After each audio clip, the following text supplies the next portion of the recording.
So it's still day one. I can't believe I'm putting up another video for this first day.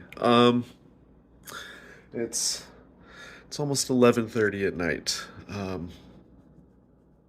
So I actually got a really good laugh. The I had put up earlier that my brother and sister-in-law had ordered me pizza from where they live in Philly to a local pizza place here. And I was texting this to someone else, buddy of mine, who's been checking up on me.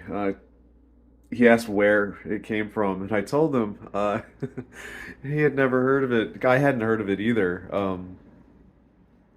And he texts me back. He's like, "Hey, dude, I think you're eating Chuck E. Cheese pizza." I'm like, "What are you talking about?" So I did a Google Maps for the address, and sure enough, it comes up as a Chuck E. Cheese. Like, how is that possible? The name of the pizzeria is not Chuck E. Cheese. And so I did a little more digging, and sure enough, this pizzeria is like a subsidiary of Chuck E. Cheese and like operates out of a Chuck E. Cheese place. Uh, so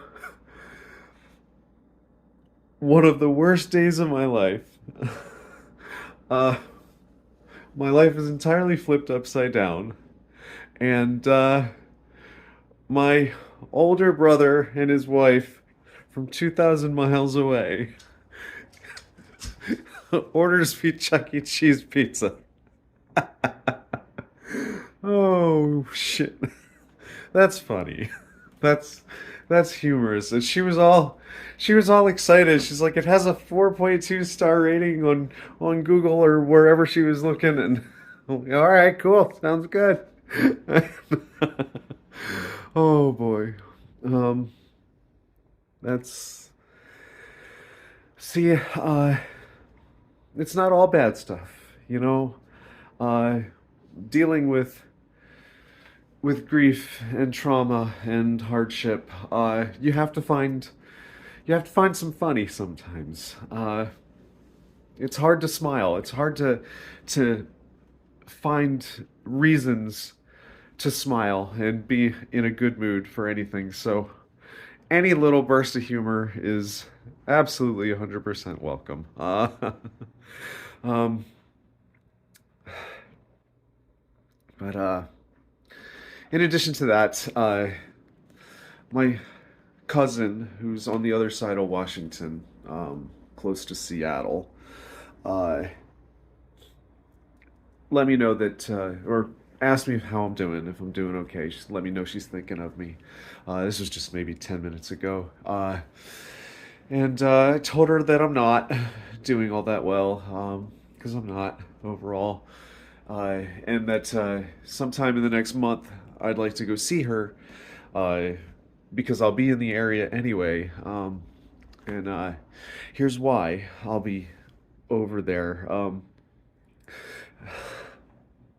Don and I planned to go over to that side of the state, um, maybe an hour north of Seattle, because every year in April, uh, an area up there that's, you know, full of farmlands, you know, they do what they do. They have acres and acres and acres of tulips that they cultivate up there, and they call it the Skagit Valley Tulip Festival. It goes on through the entire month of April, and Don had always wanted to go.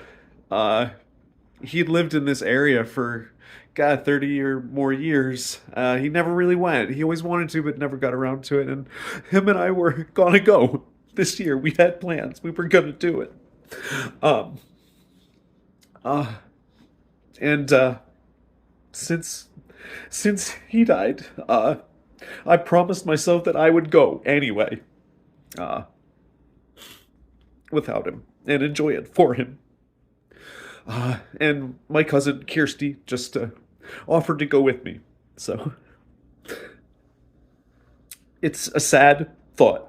It is, but it's heartwarming to know that I'm gonna have actual family uh, to be there with me. Because that's gonna be hard. Uh, yeah, it's gonna be hard, but that's good. It's good that I'm gonna have somebody who cares about me who's gonna be with me for that. That's gonna be real hard. So I'm crying, but I'm also smiling at the same time. Uh, yeah, and before this video gets too long, there's there's one last thing I'm gonna do tonight.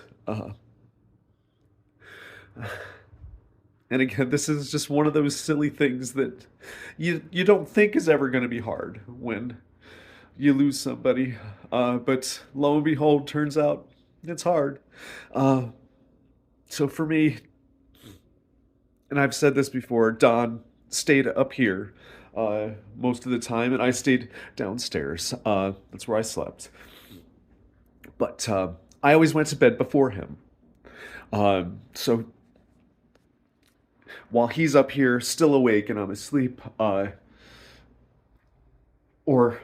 I oftentimes, most of the night, most nights, if I could speak properly, most nights I could hear what I'm about to tell you while I'm laying in bed, because he would usually do this maybe 5, 10 minutes after I go to bed. And this here's what I'm talking about. And it's so simple, but it's meaningful to me. So this here is the front window. That's the Don's couch, and every night before he would lay down